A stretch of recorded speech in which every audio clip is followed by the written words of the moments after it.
আপনারা মুতা বিয়ে সম্পর্কে আমার কাছে কেন জানতে চাইলেন?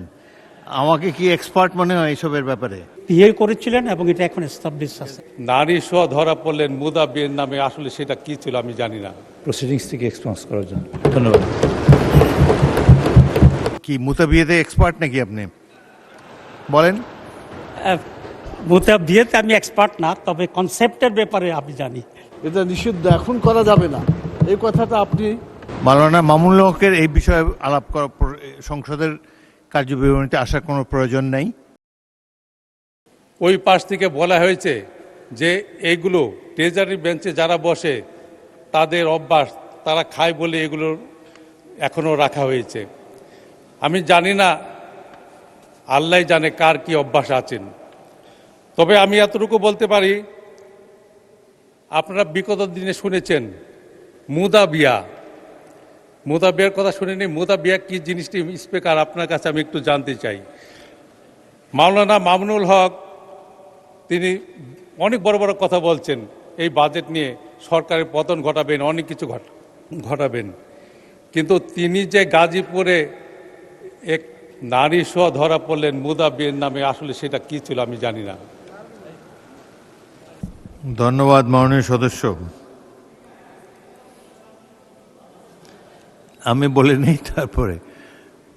মাননীয় সদস্য, অপ্রাসঙ্গিক কোনো বিষয় বক্তব্যে না নাই ভালো। একজন রাজনৈতিক নেতার পরকীয়া সম্পর্কে আপনি মন্তব্য করেছেন।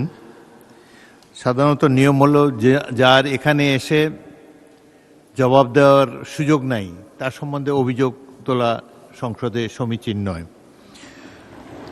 2 নম্বর, আপনারা মুতা বিয়ে সম্পর্কে আমার কাছে কেন জানতে চাইলেন? আমাকে কি এক্সপার্ট মনে হয় এসবের ব্যাপারে? মুতা বিয়ে হলো সম্ভবত কেউ যদি বিদেশে যায়, বিদেশে অবস্থানকালে হয়তো টেম্পোরারিলি 1 মাসের জন্য বিদেশে গেল, আগের কালে নিয়ম ছিল 1 মাসের জন্য তিনি একটা সোকল্ড বিয়ে করতে পারতেন বা একজন পার্টনার খুঁজে নিতে পারতেন, এটাই আমার ধারণা। তবে এগুলো নিয়ে সংসদে আলাপ আলোচনা না হয় ভালো। আর অপ্রাসঙ্গিক কোনো কিছু অনুগ্রহ করে এখানে তুলবেন না, এর কোনো দরকার নাই। মাননীয় উপনেতা, আপনি কি বলতে চান? আমি তো কি মুতা বিয়েতে এক্সপার্ট নাকি আপনি? বলেন। মুতা বিয়েতে আমি এক্সপার্ট না, তবে কনসেপ্টের ব্যাপারে আমি জানি। প্রথম কথা হচ্ছে, মাননীয় স্পিকার আপনি খুব রাইটলি বলেছেন, যিনি এখানে উপস্থিত নাই তার ব্যাপারে এ ধরনের আলোচনা তো এখানে হওয়ার সমীচীন না।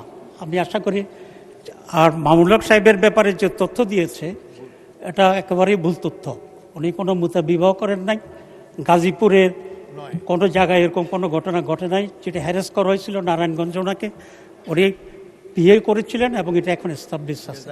তা বিয়ে করার তো জায়েজ আমির জামা মাননীয় স্পিকার। তো আমি চাইব যে এটা আপনি এক্সপান্ড করবেন। পার্লামেন্টের রেকর্ডে এই ধরনের ভুল তথ্য এবং ভুল বক্তব্য থাকা উচিত হবে না। ধন্যবাদ মাননীয় স্পিকার। মাননীয় উপনেতা কি চিফ হুইপ বলবেন? বলেন। স্পিকার, যা অসংসদীয় এবং সমীচীন নয়, বিফিটিং দেখায় না। মাননীয় স্পিকার, আপনাকে অনুরোধ করছি সেটা প্রসিডিংস থেকে এক্সপেন্স করার জন্য ধন্যবাদ। মাওলানা মামুনুল হকের এই বিষয়ে আলাপ করা সংসদের কার্যবিবরণীতে আসার কোনো প্রয়োজন নেই। এবং তাছাড়া এখনও কিন্তু এটা আমি বলার ইচ্ছা ছিল না, তিনি তার অবস্থান পরিষ্কার করতে পারেন নাই। যাই হোক, এটা নিয়ে আলাপ আলোচনা করার কোনো দরকার নেই। মুজিবুর রহমান সাহেব কি বলবেন এই সম্পর্কে? বলেন না কিছু। এটা একজন রাজনৈতিক নেতার জীবনের অন্ধকার অংশ, এখানে এখানে আলোচিত হোক এটা চাই না আমরা। এই বিষয়ে বলেন না, অন্য কোনো কিছু বলবেন? Point of order. মাননীয় স্পিকার, ধন্যবাদ। আমি প্রথমত ধন্যবাদ জানাই মাননীয় প্রধানমন্ত্রীকে, যিনি এই প্রসঙ্গটাকে স্টপ করার জন্য ইশারায় মাননীয় সংসদ সদস্যকে নির্দেশ দিয়েছে।